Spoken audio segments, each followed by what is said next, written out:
All right, hello. Welcome to this video. I want to share with you a Newsday article talking about environmental discrimination. And it says more than 40 local communities disadvantaged. So this is a picture of Newcastle. There is one of the communities of the state that has been designated as disadvantaged because of the poor environmental conditions, mainly in the middle of the island, of course.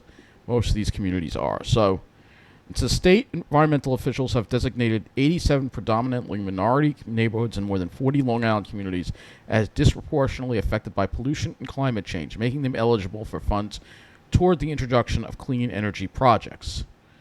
The eligible neighborhoods are in disadvantaged Long Island communities that include Newcastle, Hempstead, Uniondale, Freeport, East Patchogue, Brentwood, Huntington Station, Wyandan, Central Islip, Brookhaven, Riverhead, and Flanders.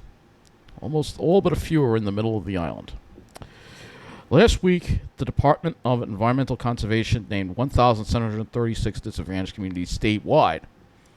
New York State's unprecedented clean energy investments include more than $35 billion in 120 large-scale renewable and transmission projects across the state, $6.8 billion to reduce building emissions, $1.8 billion to scale up solar, and more than $1 billion for clean transportation, according to the DEC website. So these are predominantly minority communities are affected by pollution and waste transfer stations. Yes, that's exactly what I've talked about in the past. Disadvantaged communities receive at least 35% of state funding for investments for clean energy projects for housing, workforce development, pollution reduction, low and moderate income energy assistance, energy transportation, and economic development. So the predominantly minority communities on Long Island are disproportionately affected by pollution and garbage transfer stations in those regions. And they want to have more of them. All right?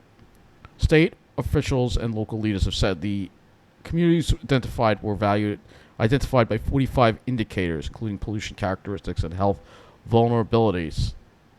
When we look at the higher burden of gas emissions, air burden, and pollution, there is a direct correlation between lower income communities and communities of color with higher pollution burdens.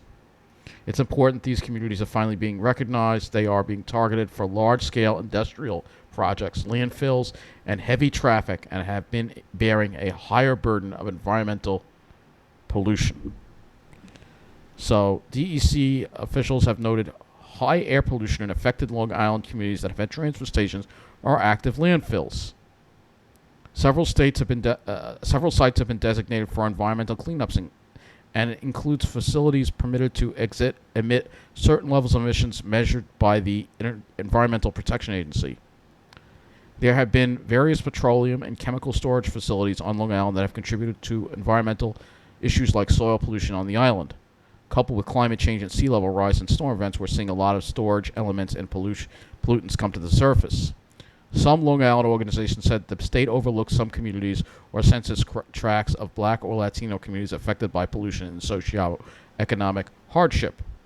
The Long Beach Latino, of course, somebody from the South Shore Civic Association, and former state Senator Todd Kaminsky have pushed to include Island Park and Barnum Island due to the community's proximity to power plants and other utilities along Reynolds Channel. He says many Hispanic families came to Island Park after superstorms Sandy and skyrocketing prices in Long Beach. We're right across the Reynolds Channel. There is some industry there as well. It's one area of the South Shore that has it. The climate, of course, they've got to bring up the South Shore. The South Shore always just have their say with everything, even though this is mainly a middle of the island issue. The Climate Leadership and Justice Act was passed by the state to identify segregated communities that have been historically overburdened by the effects of environmental pollution. The act mandates disadvantaged communities receive at least 35% of state funding for investments in clean energy or projects for housing, workforce development, pollution reduction, and low and moderate income energy assistance, energy transportation, and economic development. How about not placing all these transfer facilities in the middle of the island? How about that?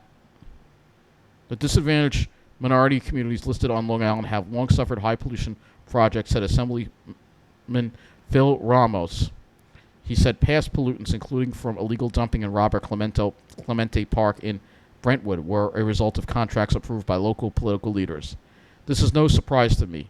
We've been suffering from a lot of environmental issues for a long time. This map just verifies there is a disproportionate impact in our community. If you look at the map, there's one. I don't think the map copied over. I'm sorry. I guess I didn't copy it over. If you look at the map, there's one thing many communities have in common. They are communities of color. It is not just a coincidence. Local municipalities say they don't want to lose local control, but this is the very thing municipalities use to cite undesirable environmental hazards in communities of colors. This is the stuff I've been talking about. Ramos said these communities are the path of least resistance for local governments to approve undesirable projects. Yeah, sound familiar?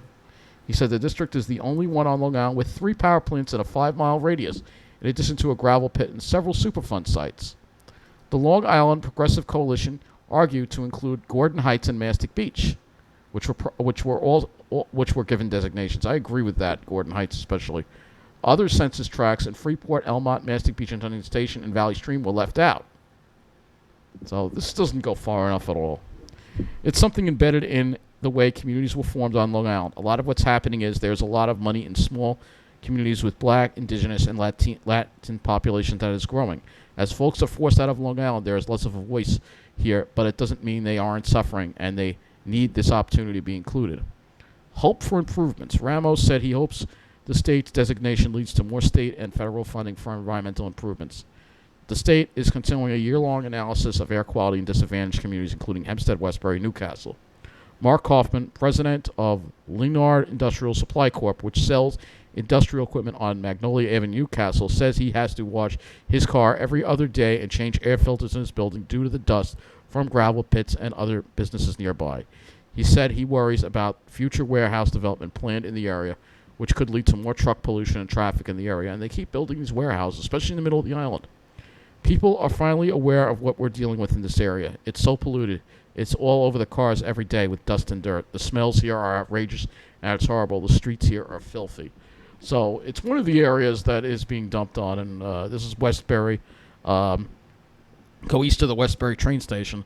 This is the area we've been talking about. And, of course, we all know this facility here has had a number of fires, and yet it still functions. Fires that have shut down the railroad, Omni Recycling, all right?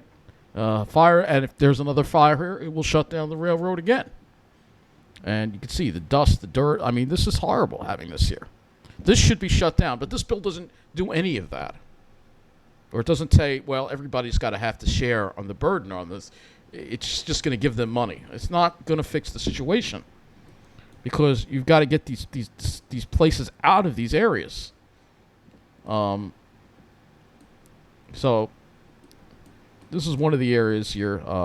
He said Magnolia Avenue, so we're going to look over there. But first of all, let's look at this facility here. All right, this is off Grand Boulevard. This is a facility that's had fires, numerous fires. It's still functioning. I mean, look at this. I mean, this shouldn't be in this area. You know, it should not be in this area, but it is. It's put there. You know, it wouldn't happen on the South Shore, but it's okay there, right? So let's now go and look at Magnolia Avenue, which is a little further down right here. So this is this area right here. You have this whole, like, gravel pit, and just this area is disgusting, all right? And I mean, look at the state of the infrastructure. Look at all the big potholes and everything. Nothing is taken care of. You have old power lines. Like I said, the infrastructure is not taken care of at all right here because, again, it's not certain demographic, so it gets all the problems. This is what I've been talking about. See, all this stuff is being confirmed here. And it's so many communities. I mean, it's mostly the middle of the island that's getting the brunt of this. We know that, you know. You have industry in Deer Park, too. You have, you know, and then we have all the transfer facilities, all right?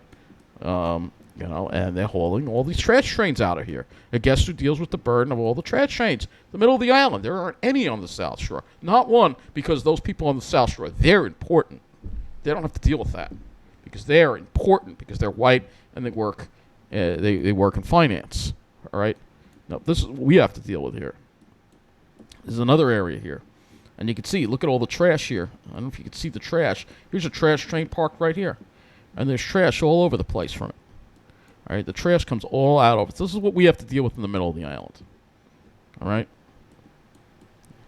There's trash that comes off. There's piles of trash along the tracks here that comes off these trains. You can sort of see it here. can sort of see it. All right. So, and of course they want to build more. They want to build another one in this area here. All right. I'm going to build another one here again in Brentwood. All right. And then another one they want to build out here in this area, whatever this area is. No, it's Medford, I think. Yeah, this area here. All right. Now we're getting toward the Pine Barrens, all right? But guess who doesn't have to deal with any of that? Yeah, the South Shore. They're sitting pretty. They're sitting pretty. No trash along their tracks. It's nice and clean for them, right? So, yep, just another article that's confirming what we already know and what is already happening here on Long Island, and that is that if you're can't get into one of these coveted enclaves on the South Shore, that your quality of life is going to continue to get worse.